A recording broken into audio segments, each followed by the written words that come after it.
me puede acompañar abriendo su Biblia en Romanos 7 y versículo 15.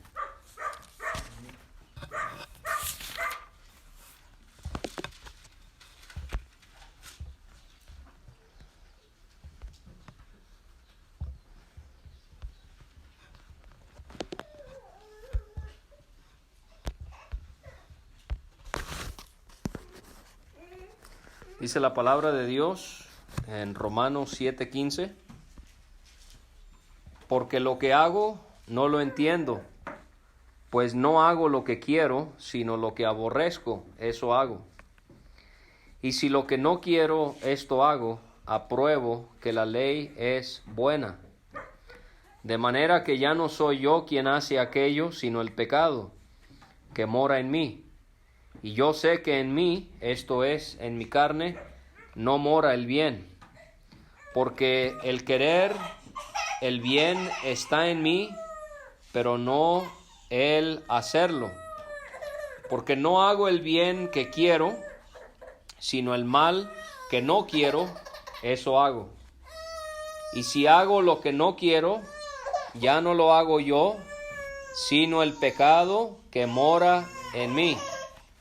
Así que, queriendo yo hacer el bien, hallo esta ley, que el mal está en mí. Porque según el hombre interior me deleito en la ley de Dios. Pero veo otra ley en mis miembros que se rebela contra la ley de mi mente y que me lleva cautivo a la ley del pecado que está en mis miembros. Miserable de mí, ¿quién me librará de este cuerpo de muerte? Gracias doy a Dios por Jesucristo, Señor nuestro. Así que yo mismo con la mente sirvo a la ley de Dios, mas con la carne a la ley del pecado. Ahora, solo para que podamos entender a qué es lo que se está refiriendo el apóstol Pablo, fíjese en el versículo 14, él dice ahí: sabemos que la ley es espiritual, mas yo soy carnal, vendido al pecado. O sea que él está afirmando que la ley de Dios, los mandamientos de Dios son espirituales. Pero dice de él: yo soy carnal. Y vamos a hablar mucho esta tarde acerca de la carne. Y la carne es la naturaleza espiritual que recibimos de nuestro padre Adán. Es esa naturaleza que siempre está inclinada hacia lo torcido, hacia lo pervertido, hacia lo corrompido.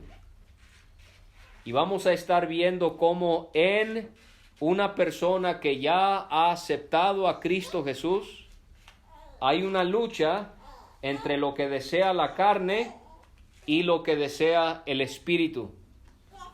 Porque cuando una persona aún no se ha convertido y está en el camino espacioso, sin Dios, sin Cristo y sin esperanza, vive en la carne. Vive según los deseos de la carne. Pablo menciona varios ejemplos en Gálatas capítulo 5. Pudiera ser, por ejemplo, la mentira. Pudiera ser, por ejemplo, la concupiscencia. Son malos pensamientos.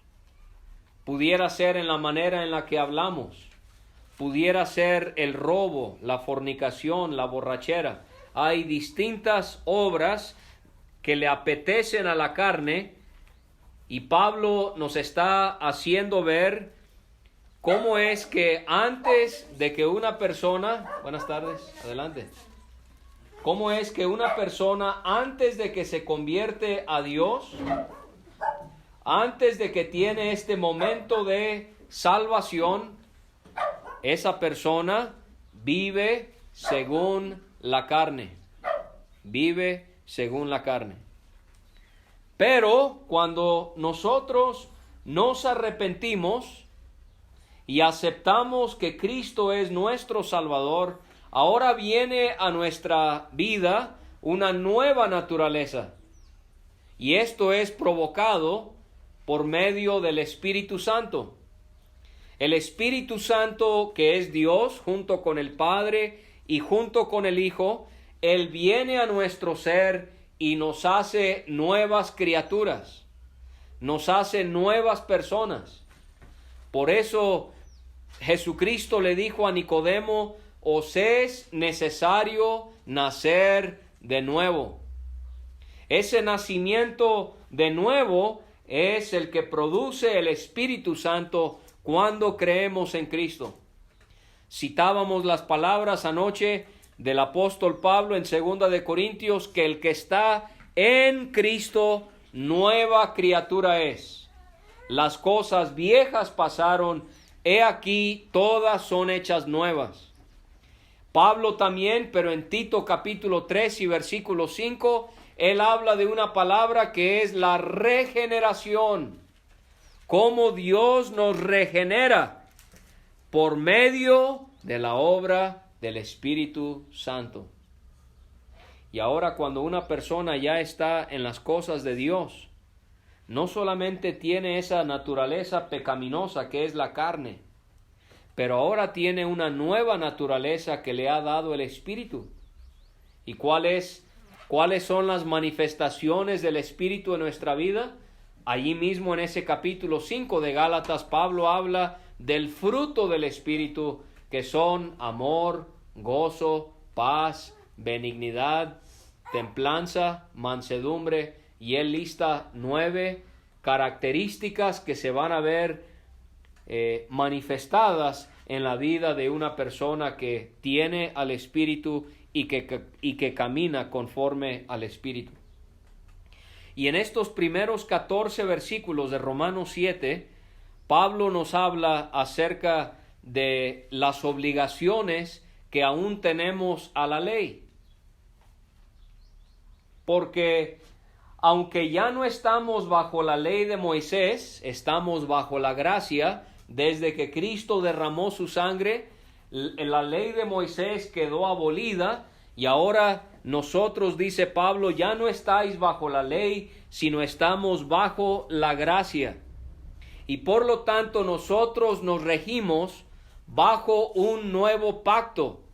El antiguo pacto era desde que Moisés recibió las tablas de la ley sobre el monte Sinaí, y ese pacto quedó abrogado cuando el Señor Jesucristo derramó su sangre sobre la cruz.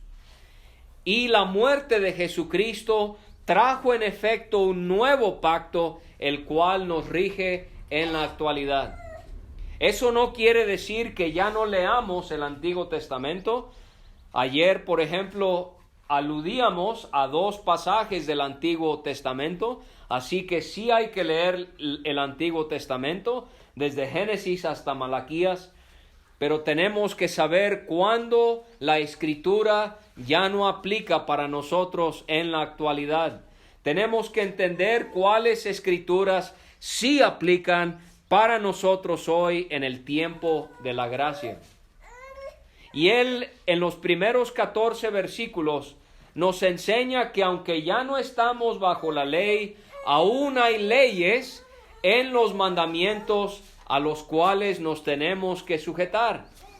Por ejemplo, aunque en la ley de Moisés es donde dice: no tendrás dioses ajenos delante de mí, usted y yo todavía tenemos que sujetarnos a esa ley, aun cuando era algo bajo el antiguo pacto. Esa ley todavía está en efecto el día de hoy. O por ejemplo, el 5º mandamiento: honra a tu padre y a tu madre. Todavía estamos sujetos a ese 5º mandamiento. O el 10º mandamiento: no codiciarás. La avaricia, la envidia, el deseo de lo que tienen los demás. Esa ley también aplica a nuestros días. Y si se acuerdan, cuando veíamos esos 14 versículos, veíamos que Pablo utiliza el ejemplo del matrimonio. Él utiliza el ejemplo del matrimonio porque así como nosotros aún hay leyes a las cuales nos tenemos que sujetar, Es lo mismo entre un marido y una mujer, casados ante la ley. Ellos tienen una unión que deben de respetar. Y entonces Pablo, en estos versículos del 15 a 25, él va a describir una lucha que hay dentro de él, porque él no entiende por qué lo que hacía iba en contra de lo que pensaba. Él dice ahí en el versículo 15, lo que hago no lo entiendo. No lo entiendo, pues no hago lo que quiero, sino lo que aborrezco, eso hago. Y lo que Pablo nos está haciendo ver es que él tenía conocimiento de la palabra de Dios en su mente en cuanto a ciertos pecados, y él se da cuenta que por su propia cuenta él no puede dominar al pecado. Él se da cuenta que él no puede con esta lucha, que él no puede con esta batalla. Y solamente antes, un punto muy importante que debía haber mencionado en cuanto a los primeros 14 versículos. Pero en esos 14 versículos Pablo nos señala la verdadera función de la ley. Y Pablo nos hace ver que la ley es lo que nos hace ver nuestro pecado. Por ejemplo, él dice que si no fuese por la ley, él no sabría lo que era la codicia. Y él a través de la ley se pudo dar cuenta que eso es pecado. Le quiero preguntar, ¿está usted pensando que la ley de Dios es algo que le va a llevar al cielo? Porque hay muchas personas que piensan que por esforzarse en cumplir la ley, ellos van ganándose poco a poco el cielo, como si la ley fuese una escalera que nos va llevando a la presencia de Dios. Cuando Pablo dice en Romanos capítulo 3, ya lo vimos, que por medio de la ley es el conocimiento del pecado. De manera que la ley es como un espejo, no es como una escalera que me lleva al cielo. Es como un espejo que me va mostrando todas las faltas que tengo. Me doy cuenta cuando veo la ley. No te harás imagen de lo que está en el cielo, ni en la tierra, ni debajo de la tierra. Cuando leo en la ley, no hablarás falso testimonio no hablarás contra tu prójimo falso testimonio. Me doy cuenta de mi pecado. Cuando leo en la Biblia, en la ley, no matarás. Me doy cuenta de mi pecado. ¿Se acuerdan que uno no tiene que ir a matar a alguien físicamente para ser homicida? Jesucristo enseñó aún con el enojo. Estoy yo matando como si fuera esa persona. La ley, por lo tanto, es un espejo. Mucha gente vive viendo la ley y piensa, qué buena persona soy. Y van palomeando, yo no hago esto, yo no hago yo no hago este. Y piensan, ahí la llevo. Poco a poco me voy a ganar la salvación. Pero Pablo nos está diciendo que no, es como un espejo que hace ver el pecado que tenemos. ¿No ve? Porque para nosotros sería muy sencillo pensar que matar es un pecado grave. Robar es un pecado grave. Usted dice, yo nunca haría esas cosas. Pero una mentira es igual de grave que esos otros pecados. Un mal pensamiento, no adulterarás. Otra vez Cristo enseñó que no tenemos que cometer el acto, solamente un pensamiento inmundo. Y nos damos cuenta de que la Biblia es tan cierta que por medio de la ley ningún ser humano puede ser justificado. Porque para poder ganarnos el cielo, obedeciendo la ley, tendríamos que obedecer la ley todo el día, todos los días, todas las semanas y todos los años. Y eso es completamente imposible. Para eso Dios no dio la ley. Dios dio la ley para que nos diéramos cuenta de lo mal que estamos. Y entonces Pablo, él va a hablar acerca de eso en este capítulo. Y él dice, pues no hago lo que quiero, sino lo que aborrezco, eso hago. Pablo deseaba hacer lo que era correcto, porque él sabía lo que Dios decía en su palabra, pero no lo podía hacer, y lo que había llegado a aborrecer era lo que hacía. Y él tiene esta lucha interna. No hago lo que quiero, pero lo que aborrezco, eso hago. Y Pablo dice en el versículo 16, y si lo que no quiero esto hago, apruebo que la ley es buena. O sea que él aclara que si hace lo que no quiere hacer, no es por culpa de la ley. No, él dice que la ley es buena. No le está echando la culpa a la ley. Es más, en el versículo 17, en el que sigue, vamos a ver que él nos dice dónde es que radica el problema del pecado. Pero él no culpa a la ley de no poderle ayudarle a hacer lo bueno, porque esa no es la función de la ley. En otras palabras, la ley nos dice a nosotros y a Pablo, aquí están las reglas, asegúrate de cumplirlas, pero yo no puedo hacer nada por ayudarte a que tú las cumplas. ¿Sí ve? No solamente nosotros estamos completamente incapacitados para poder cumplir 100% esa ley, pero por el otro lado, la ley es buena. Dios dio la ley, pero la ley no nos puede ayudar para que nosotros la cumplamos. Vamos a ver ahorita quién es el que sí nos puede ayudar. Pero Pablo dice, apruebo que la ley es buena, o sea, es buena, pero no me puede ayudar en el problema que yo tengo. Y aunque la ley refleja y expone nuestra depravación, como tal es buena, pero la raíz de nuestro problema del pecado y en la solución de nuestro pecado no está en ella. Él dice en el versículo 17, de manera que ya no soy yo quien hace aquello, sino el pecado que mora en mí. Ahora, anoche hablábamos de cómo a veces como seres humanos tendemos a siempre culparle al diablo.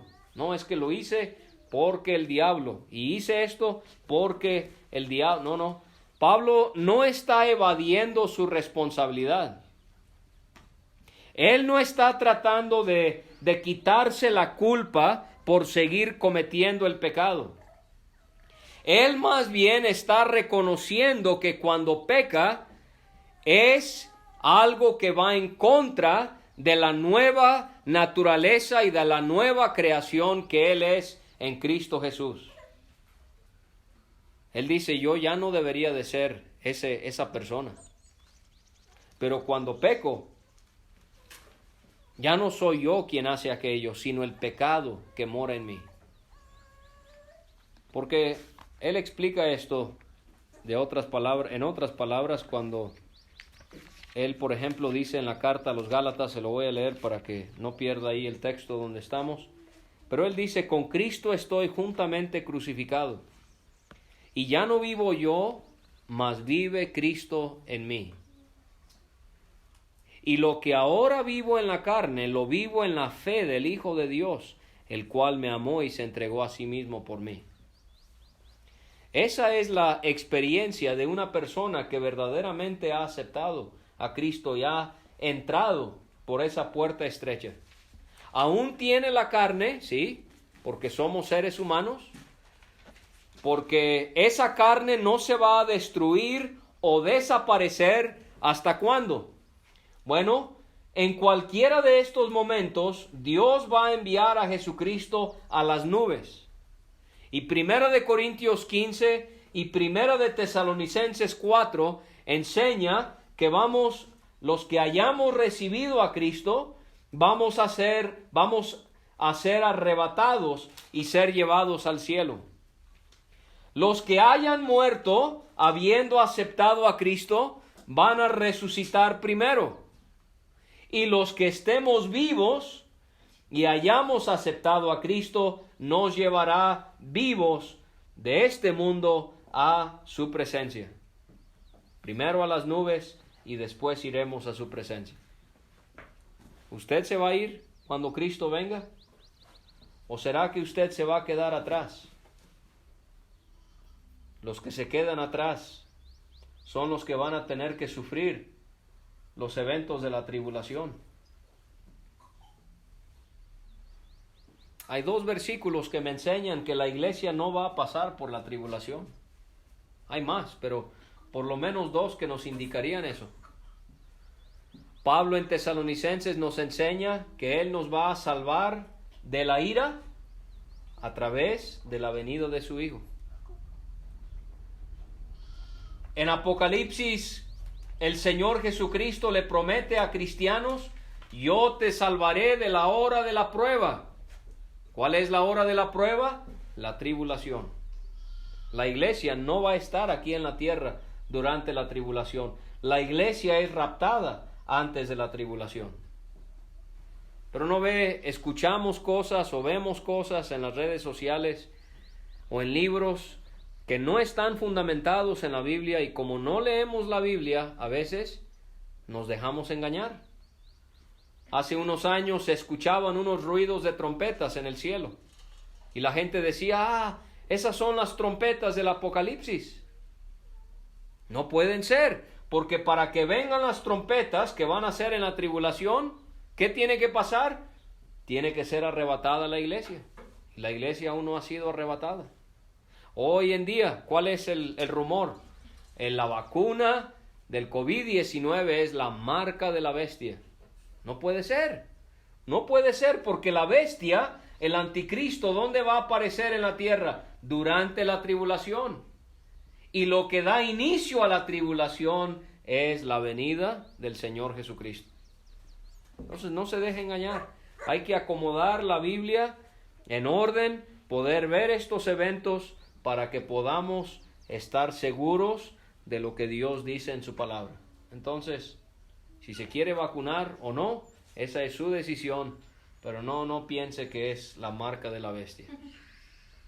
Usted puede estar tranquilo o tranquila, ¿sí? Pero lo que Pablo nos está haciendo ver aquí es, lo que iba con todo esto era que en este evento es cuando nuestros cuerpos van a ser transformados. Qué hermoso es pensar que los que hemos recibido a Cristo, cuando Cristo nos arrebate, estemos vivos o si ya habíamos muerto, el Señor va a transformar nuestros cuerpos. Este cuerpo que se enfermaba, ya no se va a enfermar, porque la enfermedad es consecuencia del pecado. ¿Sí? Antes de que Adán y Eva comieran del fruto, no existía la enfermedad en este mundo. Pero el pecado trajo la enfermedad a este mundo. ¿Cuánta gente sufre? Y no solamente de COVID, sino de tantos otros malestares. Y cuando el Señor venga y Él se lleve a su pueblo, los que hayamos aceptado a Cristo, nuestro cuerpo va a ser transformado para ya no enfermarse. Ya no habrán aparatos auditivos, ya no habrán pastillas, ya no habremos que tomarnos la presión o checarnos el azúcar, o ya no habrán ataques epilépticos o tantas cosas que dañan tanto nuestra integridad física. Todo eso quedará atrás, porque Él transformará nuestro cuerpo. ¿Qué es otra cosa que Él va a quitar de nosotros cuando nos transforme? La muerte. Ya no habrá muerte. La gente que se olvide de Dios y que no acepte la salvación, ellos estarán muertos eternamente. Este lugar, el lago de fuego, se llama el lago de fuego, pero también se llama la muerte segunda. Y se llama la muerte segunda no porque la gente deja de existir. No. Sí, hay sectas religiosas que enseñan que después de que una persona muere, queda como en un estado de inconsciencia. Pero no. Por ejemplo, Lucas 16. El hombre rico, ¿dónde estaba? En el Hades, siendo atormentado. Él podía ver, él podía escuchar, él podía hablar, él podía recordar su pasado. Estaba consciente. Y Lázaro, el que estaba ahí tan necesitado que se acercaba a la mesa de ese rico deseando las migajas que cayeran de la mesa, todo lleno de llagas, y los perros llegaban y le lamían esas llagas. Él, por haber buscado a Dios, se fue con Dios. Y él también podía ver, podía escuchar, podía hablar, podía recordar. Estaban conscientes. ¿Por qué se llama entonces la muerte segunda? Porque aparte del dolor de quemarse, aparte de la angustia de estar en un lugar de completa oscuridad, el lago de fuego es el lugar del completo abandono de Dios. ¿Qué le dice una persona a otra cuando se enoja muchísimo? Ya no me hables, tú estás muerto para mí. Muy fuerte. Eso es lo que Dios va a hacer con las personas que no reciban a su Hijo. Para mí, estás muerto. Nunca me voy a acordar más de ti. Qué exigente es Dios, ¿no? ¿Cuántas oportunidades dio Él para que aceptáramos la salvación?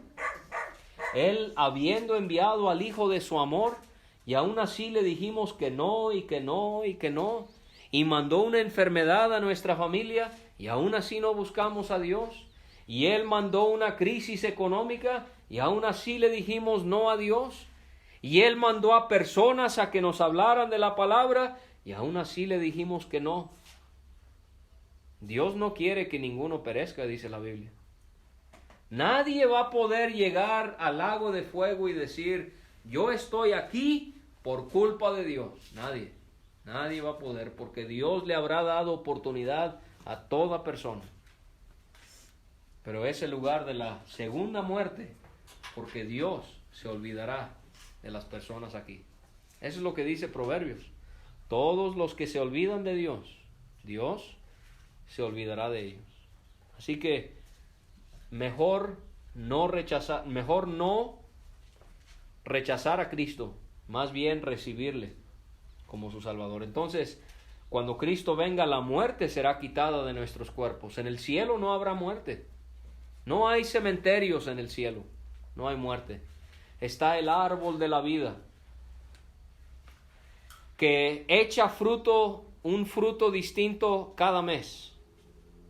Imagínense, todos los meses da fruto y todos los meses es un fruto distinto. ¿Habrá un árbol así en Magdalena, Pascua? No, ¿verdad? Ni de donde yo vengo tampoco, no lo vamos a encontrar, pero en el cielo está un árbol que es el árbol de la vida. Echa fruto todos los meses, es un fruto distinto y sus hojas son para la sanidad de las naciones, dice Apocalipsis. Todo en el cielo es vida. Está el río del agua de vida. Está el libro del Cordero de la vida. El libro del Cordero de la vida. Está el árbol de la vida, en el cielo no hay muerte. Pero la otra cosa que Dios va a transformar en nuestros cuerpos es que ya los que seamos arrebatados ya no vamos a pecar. Ya no va a haber esta carne. Hasta que usted y yo muramos, o si el Señor viene hoy hasta su venida, vamos a tener esta lucha, carne contra espíritu. Pero en el cielo la carne se habrá ido. Pero hasta ese momento, Pablo dice, en el cristiano, ya no vivo yo, dice él, mas vive Cristo en mí. O sea que en esta nueva vida que Jesucristo nos ha dado, cuando sí pecamos, no debemos de pecar. Debemos de vivir en santidad. Pero cuando por accidente, pudiéramos decirlo así, cometemos pecado, ya no es la nueva creación que nos hace pecar, para nada. Dice Pablo, de manera que ya no soy yo quien hace aquello, sino el pecado que mora en mí. Y Pablo dice en el versículo 18, yo sé que en mí, esto es, en mi carne, no mora el bien. Esa carne que es la naturaleza que heredamos de Adán y que está inclinada a siempre cometer el pecado. Dice Pablo, en esa carne no mora el bien. No hay nada bueno en esta naturaleza torcida y perversa. Por eso, apreciado oyente, si usted no recuerda un momento en su vida cuando se arrepintió de sus pecados y aceptó de todo corazón a Jesucristo, que Él es el único que le salva, tengo yo que informarle que según la Biblia, usted sigue viviendo en la carne. Solo en la carne, no en el espíritu. Estos acá, ellos viven en la carne porque heredaron el pecado de Adán, pero también tienen al espíritu y quieren vivir de una manera distinta. Pero si usted no ha creído en Cristo, usted todavía está solo en la carne. Y en la carne, usted no puede producir nada bueno. Por eso la religión no es la respuesta. ¿Cuántas personas viven pensando, yo doy dinero a los pobres, yo ayudo a los huérfanos y a las viudas, yo no tomo, yo no me drogo, yo leo la Biblia todos los días, yo voy a mi iglesia, yo hago yo esto, yo aquello, pero nunca han tenido un momento de conversión? Nunca han puesto su fe en Cristo, que Él es el único que nos puede rescatar. La Biblia dice que lo que hacen estas personas, Dios lo ve como trapos de inmundicia. Yo sé que suena muy fuerte, pero así lo dice Dios en su palabra. Si ve que dice aquí, la senda limpia. Hay una línea amarilla que divide el camino espacioso en dos carriles. Vamos a ponerlo así. La senda limpia y el resto del camino espacioso. ¿Sabe quiénes van acá? Todas estas personitas que usted ve son personas que son pecadores, que están perdidos y lo saben, lo reconocen, pero están ahí porque aún no han querido acercarse a Cristo. Pero ¿sabe estas personas aquí? Ellos también están perdidos, también son pecadores, pero no lo saben o no lo aceptan. Son las personas religiosas que se vanaglorían por lo que hacen, por lo que son. Yo hago, yo esto, yo nunca haría tal cosa, yo nunca iría allá. No, el vecino, él es malísimo, mi familiar, ella sí, pero yo no. No, la Biblia dice, todos pecaron y están destituidos de la gloria de Dios. Dios no quiera que usted esté en la senda limpia, pensando que por haber hecho algo, usted se merece el cielo. Le voy a decir, el cielo no lo merece nadie. No lo merece. Si Dios me diera a mí lo que yo merezco, me daría el lago de fuego. Yo me crecí en un hogar cristiano. Yo iba a las reuniones, les decía ayer, desde que era bebé, todos los días casi. Se me leía la Biblia, iba a la escuela, jugaba un tiempo con mis amigos. Nunca me metí en cosas que usted consideraría muy malas, pero aún así era pecador. Aún así yo sabía que estaba mal delante de Dios. Y si Dios me diera lo que yo mereciera, realmente sería el lago de fuego. Pero por gracia y por misericordia, Dios me ha dado el cielo. Porque cuando yo tenía 13 años de edad, un 29 de octubre del año 2000, como a las 4 de la tarde, yo creí en Cristo como mi único y personal Salvador. Y eso fue lo que me salvó. Yo voy al cielo. Usted me dice, David, ¿a dónde vas si mueres hoy? Yo voy al cielo. Pero si usted me pregunta, David, ¿a dónde mereces ir? Yo tendría que decirle, yo merezco ir al lago de fuego. Pero por el amor, por la misericordia de Dios, yo voy al cielo. ¿Por qué? Porque Cristo murió por mí. Y eso es lo que Dios quiere que usted también pueda aceptar. Y Pablo dice ahí en el 18, el querer el bien está en mí, pero no el hacerlo. Y esa es la batalla, ¿verdad?, que tenemos aquellos que ya hemos creído en el Señor. Tenemos el deseo de hacer lo que es correcto, pero no tenemos la capacidad de hacerlo.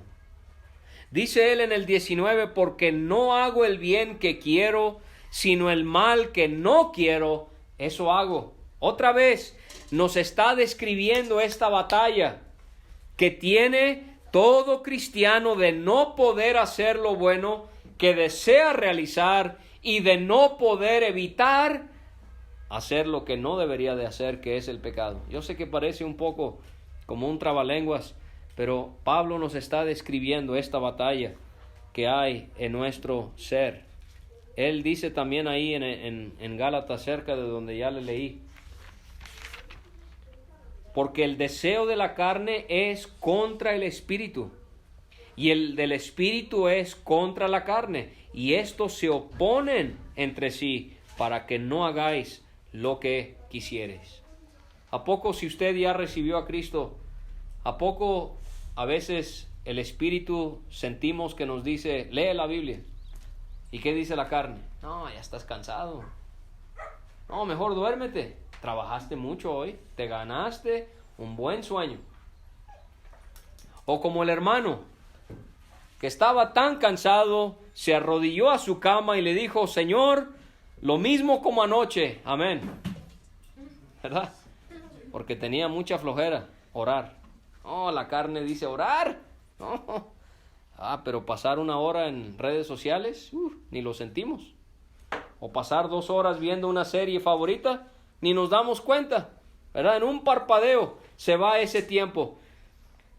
El Espíritu nos dice, muestra amor. La carne dice, no, guárdale rencor. Págale, si te hizo a ti, tú regrésaselo. No, el Espíritu nos dice, no, tienes que ser manso. Muestra mansedumbre. Quizás te ofendió, quizás te faltó el respeto, pero contrólate, no reacciones. ¿Sí? La carne nos dice, oye, tienes un problema, tienes tú que resolverlo. Porque Dios dice, ayúdate que yo te ayudaré. No, la Biblia nunca dice eso. ¿Cuánta gente me ha dicho, no hermano, es que la Biblia dice, ayúdate que yo te ayudaré? Bueno, pues yo lo he leído toda la Biblia y no lo he encontrado. Quizás me arrancaron esa hoja. No, el Espíritu, ¿qué nos dice? ¿Cuál es uno de las manifestaciones del fruto del Espíritu? Es fe. No, la carne dice, tú puedes, tú sal adelante por tu cuenta. Tú no necesitas a nadie. Es tu problema, tú lo tienes que resolver. No, el Espíritu nos dice, no, la fe. Tú confía en mí, dice Dios, que yo te voy a ayudar con tus problemas. Esa es la batalla a la cual se está refiriendo el apóstol Pablo. Y dice en el 20, y si hago lo que no quiero, ya no lo hago yo, sino el pecado que mora en mí. Otra vez, él no es que se esté quitando la responsabilidad de pecar, sino que él está aclarando que no es a través de su nueva naturaleza, Cristo, ni el Espíritu Santo nos va a llevar al pecado, eso jamás. La culpa más bien la tiene ¿quién? Nuestra carne. Y entonces, ¿cómo le vamos a hacer para que la carne sea, si no podemos hacer que la carne desaparezca, porque eso se va a desaparecer hasta que nuestro cuerpo sea transformado? ¿Cómo le vamos a hacer para que la carne esté mitigada y sea el Espíritu que reine completamente en nuestras vidas? Bueno, leyendo la Biblia, ¿verdad? Si yo leo la Biblia y me doy cuenta, oye David, está mal cuando te enojas. Eso está mal, ese es pecado. Mira el ejemplo de Jesucristo, cómo él nunca se enojaba. Él era amable, él era pacífico. Es que a veces decimos, es que siempre he sido enojón. Yo nací con carácter fuerte. No, eso es algo que tenemos que corregir. No, es que yo siempre he sido mal hablado. No, eso es algo que con la salvación en Cristo tenemos que quitar. Hay cosas que tenemos que ir cambiando en nuestra vida. Es el Espíritu el que lo va a hacer.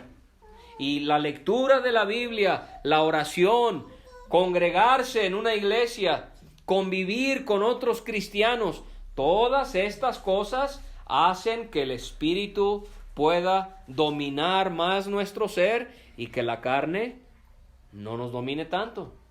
Pero si no leemos, si no oramos, si no nos congregamos, si no tenemos comunión con creyentes, la carne va a ir aumentando más y más y más y va a dominar nuestra vida. Y eso es lo que Dios no quiere. Y Él dice en el 21, así que queriendo yo hacer el bien, hallo esta ley, que el mal está en mí. El deseo de toda persona que verdaderamente es hijo de Dios es hacer lo que es bueno, porque Él nos ha hecho nuevas criaturas, nuevas personas. Pero en esa carne, como Pablo nos ha estado diciendo, es que mora el pecado. Y él dice en el versículo 22, según el hombre interior.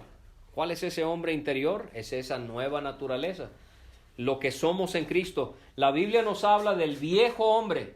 El viejo hombre era lo que éramos antes de haber recibido a Cristo.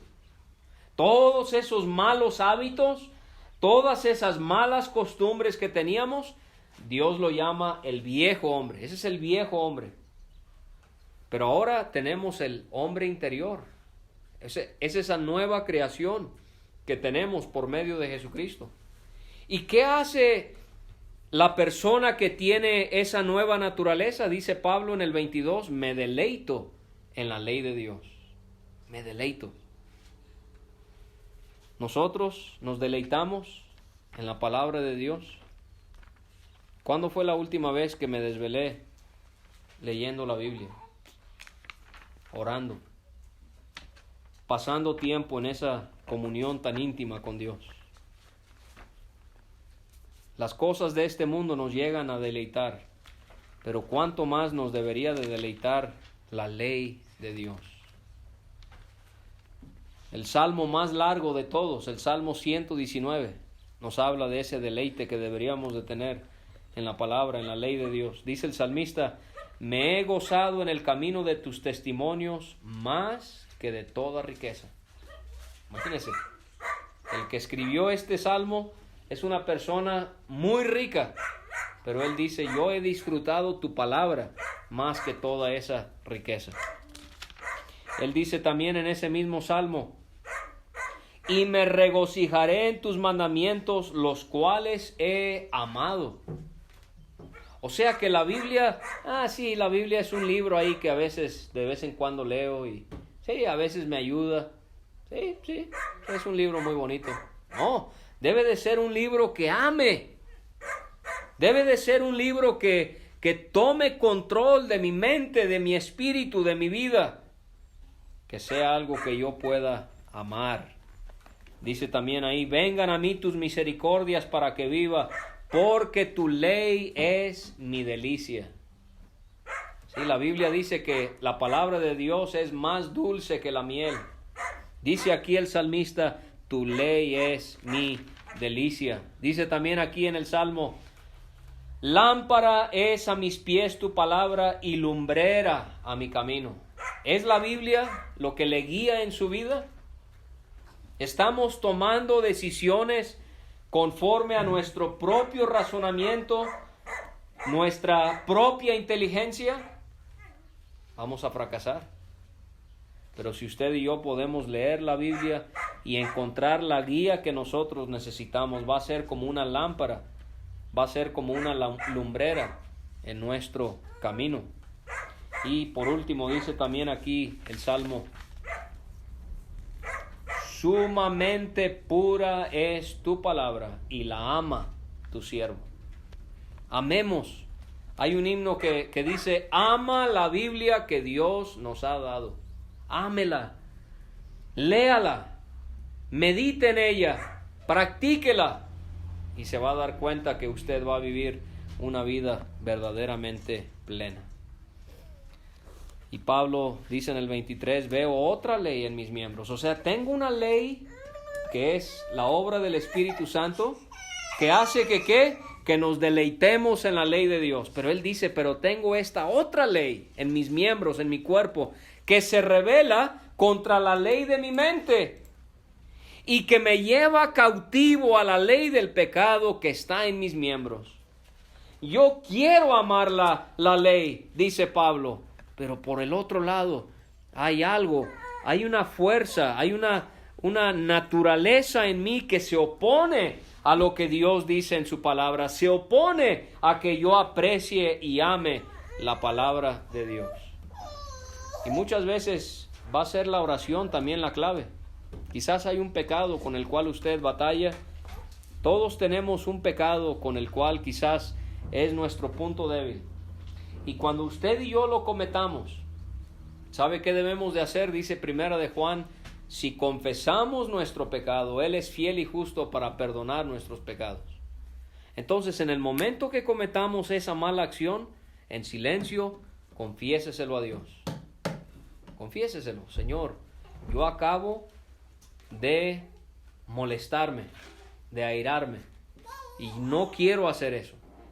Y no solamente confesárselo, pero pedirle que Él nos dé la fuerza para no cometerlo.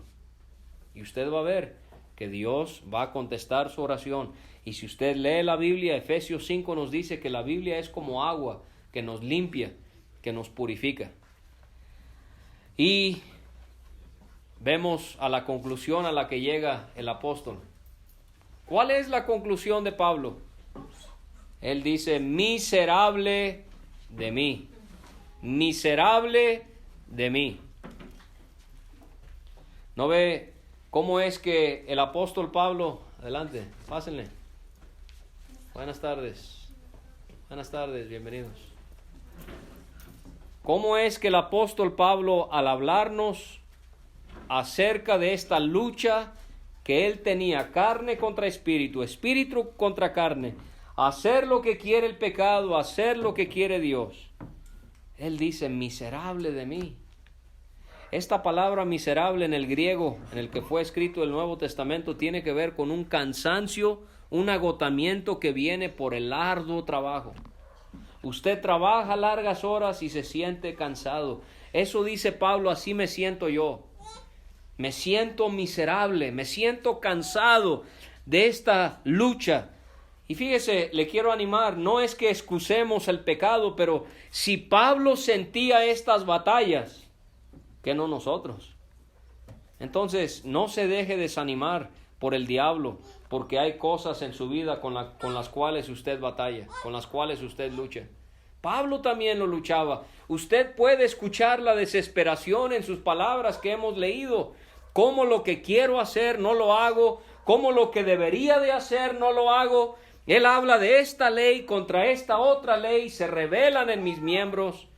Él dice, miserable de mí, estoy cansado. ¿Cómo es que las personas que verdaderamente son santas y puras se dan cuenta de lo pecadores que son? Entre más una persona se acerca a Dios, más se da cuenta del pecado que hay en él o en ella. Él pregunta, miserable de mí, ¿quién me librará de este cuerpo de muerte? ¿Qué se da cuenta Pablo? Que en él no está la solución. Ni en usted tampoco, ni en mí. ¿No ve? El diablo quiere que nosotros tengamos un sentido de autosuficiencia. Yo puedo porque yo tengo recursos. Yo puedo porque yo tengo conocimiento. Yo puedo porque yo tengo experiencia. Yo puedo, yo. El ego, la autosuficiencia. Yo no necesito a nadie, ni a Dios. A veces pudiéramos pensar de esa manera. Pero el verdadero cristiano entiende su insuficiencia y entiende que no hay nada en él o en ella que pueda solucionar esta batalla, sino que es solamente Dios el que lo puede hacer. ¿Quién me librará de este cuerpo de muerte? ¿Sabe cómo somos nosotros? Con esta carne y este espíritu que tenemos, esta lucha. Fíjese lo que hacían antes para torturar a alguien. Si una persona iba y mataba a otra persona, ¿saben lo que hacían con ese reo? No solamente lo encarcelaban, pero tomaban el cuerpo muerto, el cuerpo de la persona que había asesinado, y se la amarraban en su espalda. y día tras día esa persona tenía que acostarse, tenía que pararse, tenía que tratar de sentarse, tratar de caminar con un cuerpo, con un cadáver en su espalda, que se iba descomponiendo, que iba emitiendo líquidos y olores terribles. Y eso quizás es lo que tiene Pablo en mente. Él ve la carne en su vida, el pecado, como ese cuerpo de muerte. ¿Quién me librará de este cuerpo de muerte? ¿Se puede vivir una vida en el espíritu, dominando a la carne? ¿O será que realmente la vida del que ha aceptado a Cristo tiene que ser muy parecida a la vida del que no tiene a Cristo? ¿Cómo termina Pablo? Gracias doy a Dios por Jesucristo, Señor nuestro. Dice él, así que yo mismo con la mente sirvo a la ley de Dios, mas con la carne a la ley del pecado. ¿Se puede? Claro que sí se puede. ¿Se puede vivir una vida como cristiano triunfando sobre las obras de la carne? ¿Siguiendo lo que el Espíritu quiere en nuestras vidas? Claro que se puede. ¿Quién es el que lo permite? Gracias doy a Dios por Jesucristo, Señor nuestro. Si usted y yo permitimos que Cristo tenga completo control sobre nuestras vidas, Él mismo nos va a ayudar a que podamos ser una obra en proceso para que podamos derrotar, podamos vencer pecados que hemos venido arrastrando. Mire, esa carne que usted y yo tenemos, Dios la crucificó junto con Jesucristo. Hace 2000 años, aunque usted y yo vivimos 2000 años después de la muerte de Cristo, su carne y la mía, si hemos aceptado a Cristo, Dios la crucificó junto con su Hijo. De manera que, ¿qué hacemos? Siguiendo viviendo en la carne, si la carne ya fue juzgada. No, eso debe de ser algo en el pasado. En Romanos capítulo 6, aquí cerca donde estamos estudiando el capítulo anterior, Pablo nos enseña, Cristo murió para que nosotros muramos al pecado. Cristo resucitó de entre los muertos para que nosotros tengamos una nueva vida en Él. Así que le dejo con eso. Romanos 7 del 15 al 25.